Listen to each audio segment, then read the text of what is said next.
Komunikasi kepengurusan adalah satu fungsi yang membantu pengurus untuk berkomunikasi antara satu sama lain serta dengan pekerja organisasi. Ia juga merujuk kepada interaksi antara pengurus dan orang bawahan mereka dalam sesebuah organisasi.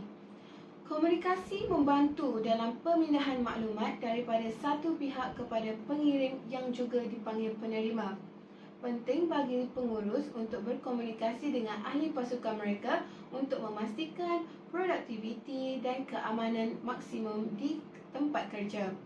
Komunikasi kepengurusan membantu dalam kelancaran aliran maklumat yang berusaha ke arah matlamat yang sama. Komunikasi kepengurusan adalah penting di tempat kerja kerana ia merupakan medium yang digunakan untuk berkongsi maklumat. Komunikasi adalah perlu untuk pertukaran idea di kalangan pekerja dalam organisasi. Tujuan utama komunikasi adalah untuk memberi maklumat kepada individu atau kumpulan. Pelbagai jenis maklumat dikongsi dalam syarikat seperti peraturan dan polisi, perubahan dalam organisasi, tarikh akhir kerja dan banyak lagi. Di dalam organisasi Telekom Malaysia Berhad, isu utama yang berjaya dikenal-pasti di dalam komunikasi kepengurusan adalah perbezaan budaya antara pekerja yang seterusnya membawa kepada kelemahan di dalam pembentukan budaya komunikasi organisasi. Kelemahan di dalam budaya komunikasi organisasi ini juga telah membawa kepada dua masalah lain, seperti di mana kelemahan rantaian komunikasi dan alat komunikasi yang pertamanya, di mana ia bermaksud tanpa rangkaian komunikasi yang jelas atau pemahaman tentang siapa yang bertanggungjawab ke atas apa dan siapa yang menjawab kepada siapa. Pekerja di dalam organisasi ini tidak pasti kepada siapa mereka harus merujuk kepada sebarang soalan atau kebimbangan. Ini mewujudkan kekurangan accountability dan kekeliruan umum. Tidak mempunyai talian komunikasi yang jelas juga menjadikan penyampaian maklumat peringkat atas secara berkesan kepada pekerja bawahan sebagai satu cabaran. Pada masa kini, alat pengurusan komunikasi pekerja juga boleh menjadikan komunikasi yang baik di tempat kerja menjadi mudah. Namun begitu, menggunakan alatan yang salah boleh menyebabkan salah komunikasi, kehilangan maklumat, masa respon tertunda dan gangguan. Sebagai contohnya, di dalam organisasi Telekom Malaysia Berhad, satu email yang mengandungi maklumat penting telah hilang dan ia mengganggu produktiviti pekerja yang memerlukan maklumat daripada email tersebut. Ini bukan sahaja berpunca daripada rantaian komunikasi tetapi ia juga disebabkan oleh kelemahan di dalam penggunaan alat komunikasi. Situasi ini semakin kerap berlaku apabila pandemik COVID-19 baru-baru ini di mana kebanyakan pekerja bekerja dari rumah dan mengalami kesukaran tanpa alat pengurusan komunikasi pekerja yang baik. Bagi yang kedua pula, salah tafsir mesej, iaitu yang membawa maksud di mana salah faham di tempat kerja selalunya datang daripada pengurus atau ahli pasukan yang menganggap bahawa rakan sekerja mereka mendekati tugas atau projek dengan cara yang sama seperti yang mereka lakukan. Di dalam konteks ini, ia tidak menentukan dengan jelas secara setiap langkah perlu dilakukan dan oleh ahli pasukan yang mana. Ini seiring dengan andaian bahawa pekerja organisasi memahami sepenuhnya semua maklumat yang diberikan kepada mereka dan tidak mempunyai sebarang soalan, ulasan atau maklum balas. Semua ini boleh menyebabkan kekeliruan dan tugas tidak dapat diselesaikan dengan mencukupi. Situasi ini kerap berlaku di dalam organisasi Telekom Malaysia Berhad kerana setiap pekerja mempunyai cara komunikasi yang tersendiri kerana datang daripada latar belakang yang berbeza.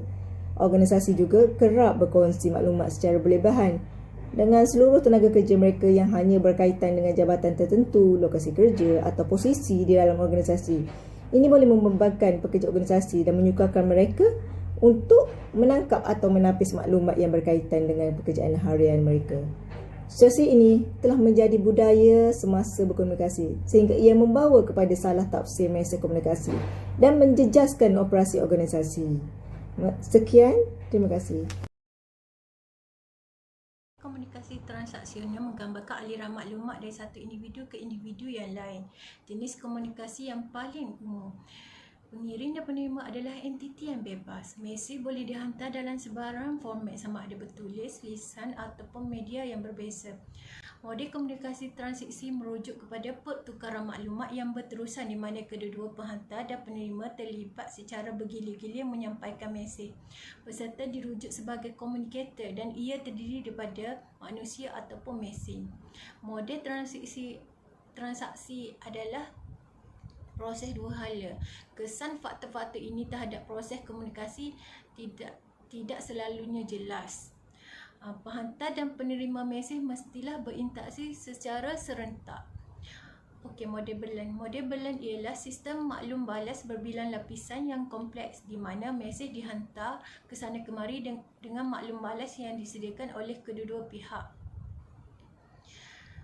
Faktor penting model transaksional Berlin ialah isu bunyi yang merangkumi perkara yang mengganggu atau mengganggu aliran komunikasi. Dalam setiap konteks ini ada kemungkinan terdapat perkara yang mengganggu atau mengganggu aliran komunikasi. Sebagai contoh, konteks fizikal iaitu kerusi plastik keras membuatkan pekerja menjadi tidak selesa. Secara fisiologi, jika pekerja mengalami sakit kepala ataupun jika bekerja dalam bilik yang panas, ia menyebabkan kesukaran untuk bekerja dan menumpukan perhatian. Secara semantik, jika pekerja tidak memahami perkataan yang digunakan oleh seseorang, ia boleh menghalang pekerja dengan mentafsir mesej seseorang dengan tepat. Dalam konteks ini, ia memberikan kesan kepada komunikasi di dalam organisasi Telekom Malaysia Berhad. Terdapat 4 kemahiran dalam komunikasi kepengurusan yang dapat menerangi permasalahan di dalam organisasi Telekom Malaysia Berhad. Okey, antaranya adalah pertama adalah kemahiran empati. Kemahiran ini merangkumi kemahiran berempati dengan setiap penerima komunikasi di dalam organisasi. Ia melibatkan percubaan untuk menilai perkara yang komunikator perkatakan daripada mereka dan membantu komunikator mengesan kejadian yang tidak profesionalisme, salah komunikasi atau kebodohan dalam pertukaran maklumat dan memperbetulkannya. Secara tidak langsung akan mengelak daripada berlakunya masalah salah tafsir semasa berkomunikasi. Okey, yang kedua adalah mendengar aktif. Kemahiran ini melibatkan keupayaan untuk mendengar apa orang lain katakan, memahaminya dan menyampaikan minat semasa berkomunikasi dengannya. Okey, pendengar yang aktif cenderung mempunyai perbualan yang lebih produktif daripada yang lain kerana mereka lebih melibatkan orang yang berkomunikasi dengan mereka. Walaupun mempunyai cara komunikasi yang berbeza, kemahiran mendengar membantu individu mentafsir mesej yang dicuba disampaikan dengan lebih baik. Yang ketiga, berdisiplin. Okey, disiplin adalah kemahiran komunikasi utama kerana ia membolehkan komunikator mengeksplorasikan dirinya dengan baik tanpa terganggu oleh perkara yang tidak penting. Di dalam organisasi, komunikasi sering diganggu dengan faktor-faktor seperti bunyi bising yang boleh menjejaskan komunikasi. Dan yang terakhir adalah ketepatan. Dalam komunikasi, menjadi tempat adalah penting kerana ia membina kemahiran dan kepercayaan kepada khalayak. Sebagai contoh, di dalam komunikasi bukan lisan, ia melibatkan maklumat yang individu sampaikan dengan foto, eksplorasi muka dan jenis bahasa badan yang digunakan. Kesemua yang kemudian ini digunakan menyokong idea lisan yang bertulis dan bukanlah menentangnya. Kemahiran ini membantu pengurus dalam membuat keputusan. Peranan pengurus yang paling penting adalah membuat keputusan. Untuk mengambil keputusan yang betul, seseorang pengurus perlu mendapatkan kesemua maklumat yang diperlukan untuk membuat keputusan.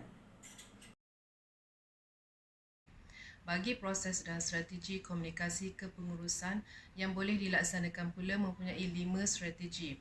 Pertama, strategi komunikator. Komunikator perlu belajar bercakap dengan yakin. Mempelajari cara bercakap dengan yakin ialah dengan cara terbaik untuk meningkatkan komunikasi kepengurusan.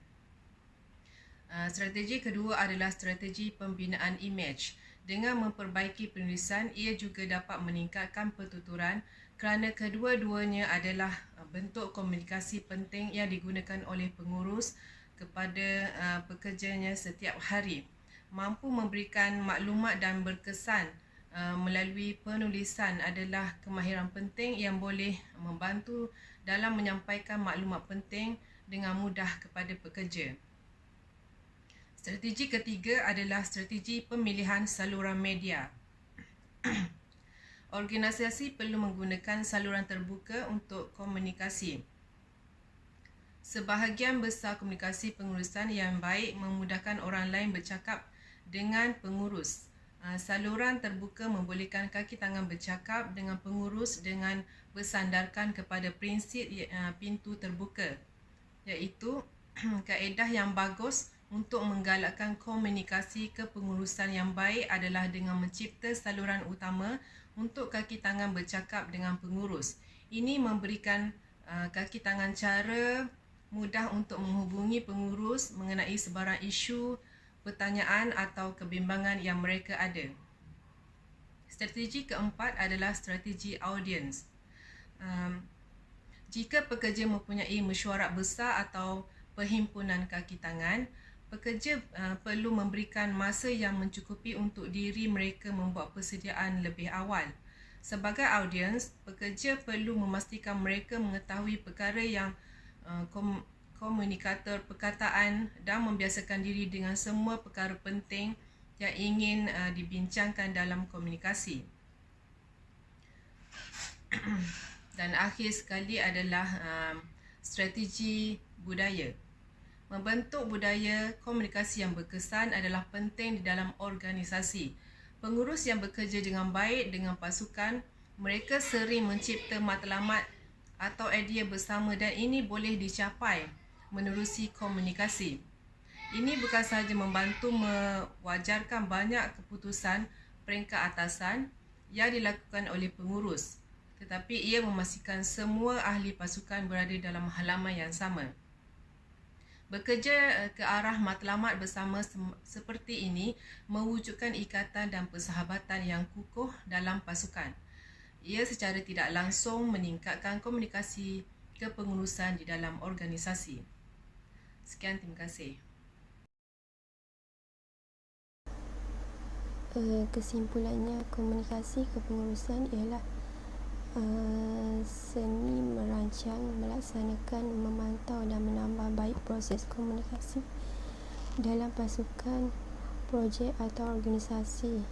Pengurusan komunikasi yang baik bukan sahaja berkisar kepada pekerja dan projek dalaman. Sebaliknya, ia juga merangkumi komunikasi yang jelas dan proaktif dengan pihak berkepentingan luar seperti pelanggan, komuniti, pelabur, rakan kongsi dan badan kawal selia. Peranan pengurus komunikasi adalah penting kerana pengurus menambah baik strategi komunikasi organisasi. Mereka membentuk proses kerjasama pasukan